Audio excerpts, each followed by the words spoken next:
diri, mengoreksi diri, apa istilahnya, mau introspeksi, mau self koreksi.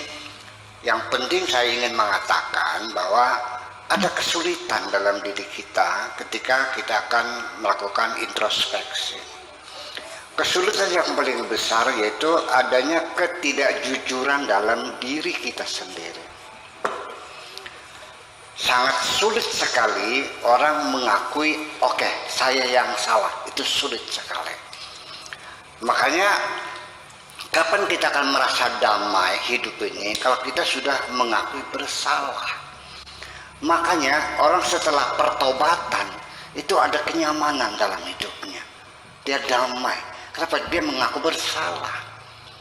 Apakah datang ke kiai minta bimbingan pertobatan, atau datang ke gereja menyampaikan dosa-dosa pada seorang pastor, ya kan?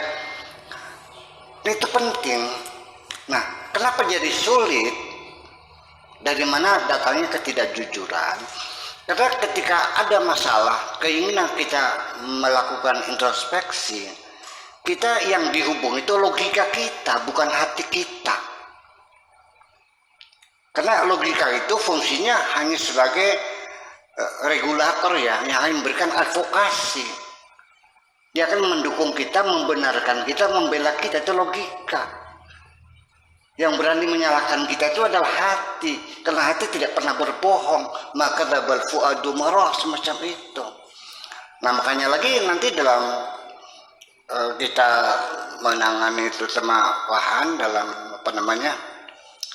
pasien-pasien itu, saya sendiri memanfaatkan kesempatan ketika seorang pasien datang, ketika dia menyampaikan keluhannya, kesedihannya, supaya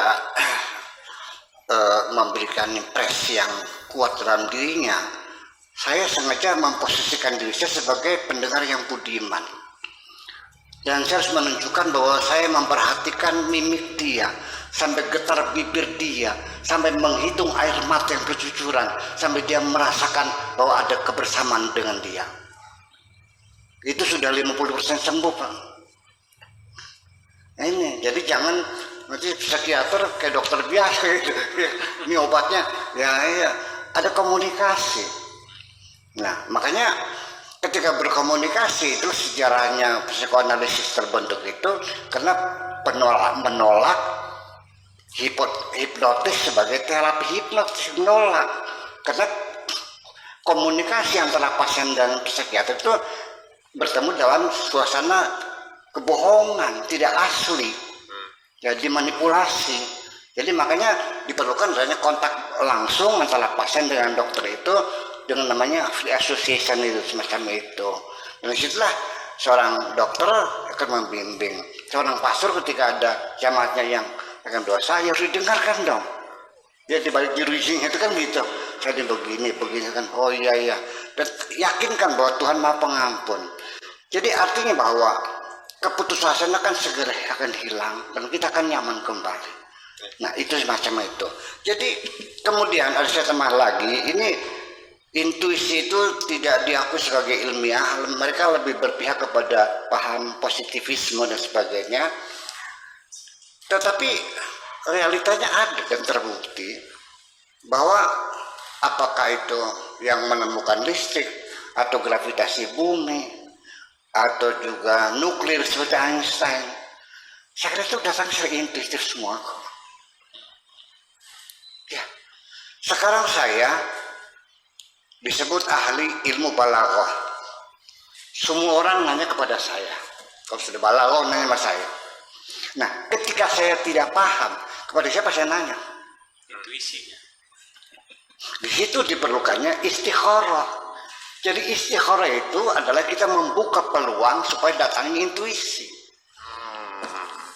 Ya. Dan intuisi itu sesungguhnya datangnya adalah bukan di akal sadar kita, tapi di bawah sadar itu.